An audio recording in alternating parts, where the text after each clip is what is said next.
je vais vous parler de l'adoration d'Abraham. J'ai aimé en lisant Genèse chapitre 22, verset 5, et puis le suivant là. Le Seigneur a demandé à Abraham d'aller l'adorer. Waouh! Quoi de plus mieux que le Seigneur lui-même vous demande d'aller l'adorer. Pas quelqu'un vous dit de le faire, mais lui-même Dieu dit, ok, vas-y m'adorer.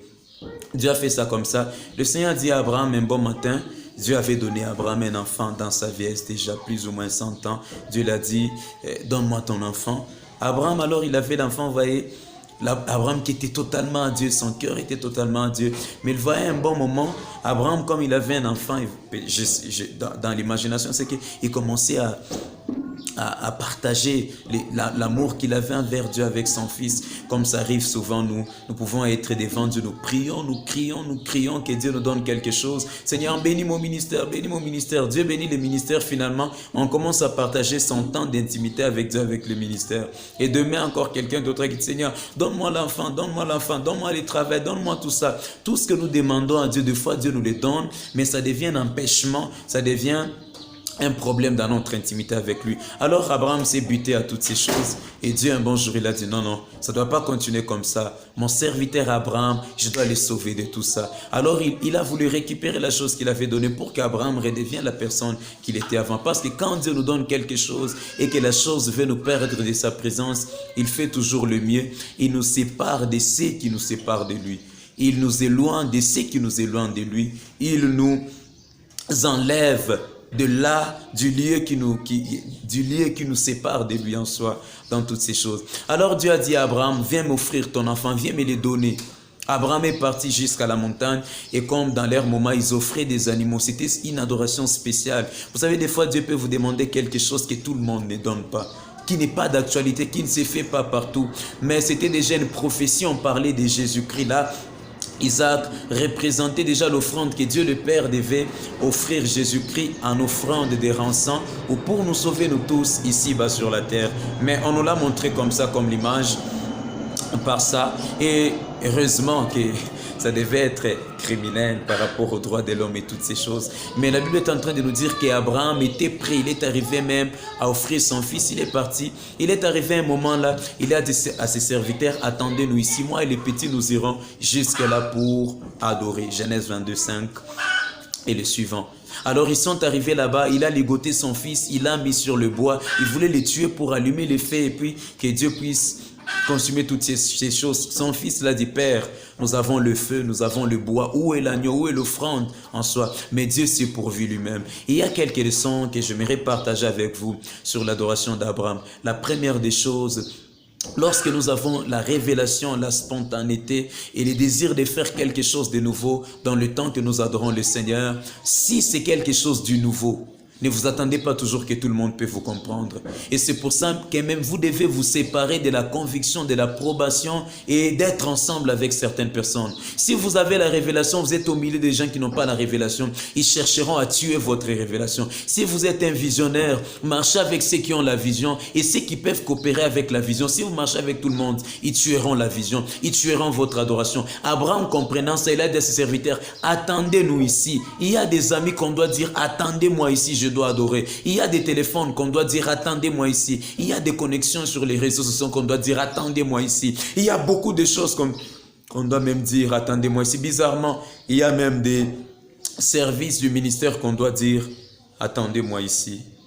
Des invitations que nous devons pour répondre dire attendez-moi ici. Ça nous arrive des fois, c'est difficile. Même moi, ça m'arrive quelquefois de vouloir répondre à une invitation, mais quand je passe des moments dans la présence de Dieu, je sens que Dieu m'appelle plus à sa présence, ou des moments, il vient comme ça, il y a une invitation et puis il y a un programme de prière. On n'a pas les choix, on doit d'abord prioriser parce que notre relation avec Dieu vaut plus que les services que nous faisons pour Dieu. Parce que si nous ne représentons rien devant Dieu, nous n'irons pas les représenter devant personne. Nous n'irons pas les représenter. Et même celui qui ne vient pas de Dieu ne peut pas mieux parler de Dieu. Il faut venir de lui, il faut être dans l'intimité, dans sa présence pour avoir de quoi aller décharger devant les autres. Sinon, nous ne serons que dans l'ordinaire et dans les langages de tout le monde.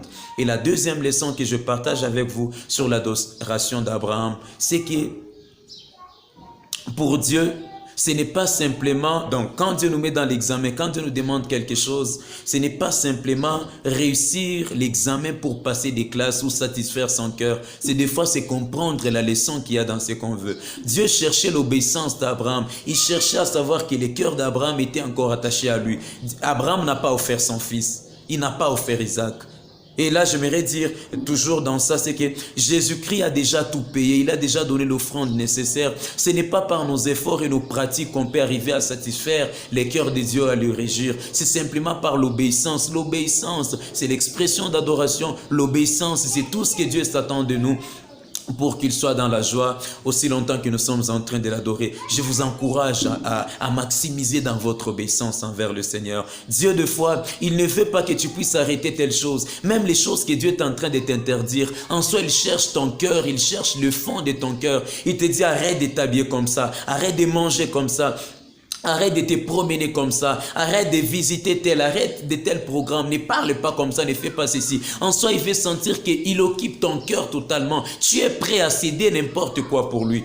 Combien des amoureux aiment ça? Voir sa femme, voir son mari, voir même les gens qui l'aiment bien, faire des sacrifices pour lui. Et surtout ça, je le vois souvent avec les femmes.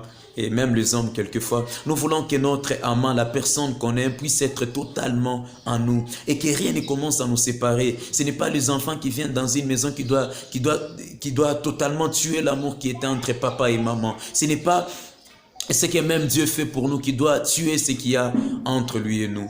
Alors vérifions bien ces choses-là, ce sera très fort. J'ai entendu ça d'un homme de Dieu qui a dit, à l'école de Dieu, on ne passe pas des classes parce qu'on a réussi à l'examen, mais parce qu'on a compris la leçon qu'il allait nous donner. Des fois, c'est en classe que ça se détermine, mais si Dieu veut qu'on puisse arriver même aux épreuves finales, c'est des fois parce qu'il ne voit pas la manifestation de ce qui s'attendait à nous. Alors il veut que nous arrivions jusqu'au bout. Et si nous échouons l'examen, il n'essaiera pas de nous faire passer les classes. La même leçon reviendra peut-être sous une autre forme pour que nous puissions toujours y arriver. Et une autre chose que je connais bien aimé dans l'adoration, Dieu se pourvoit toujours. N'attends pas voir tous les mots pour commencer à adorer.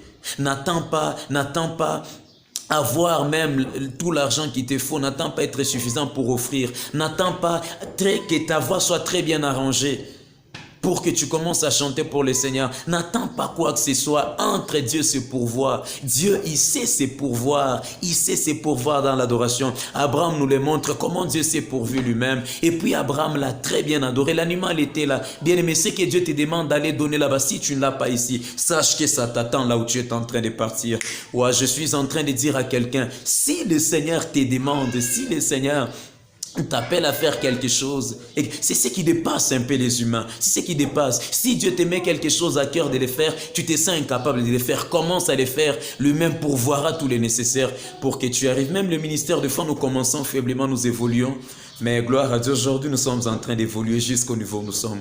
Alors je vous encourage, il y a plein de leçons, mais j'en ai tiré que 3 pour nous aujourd'hui, qui pourra nous aider dans notre adoration. Et même la 4e des choses que je pourrais souligner avec vous, Dieu veut que l'offrande qu'on lui donne soit l'Holocauste. Il veut que nous puissions l'offrir totalement, les donner totalement ce que nous voulons lui donner.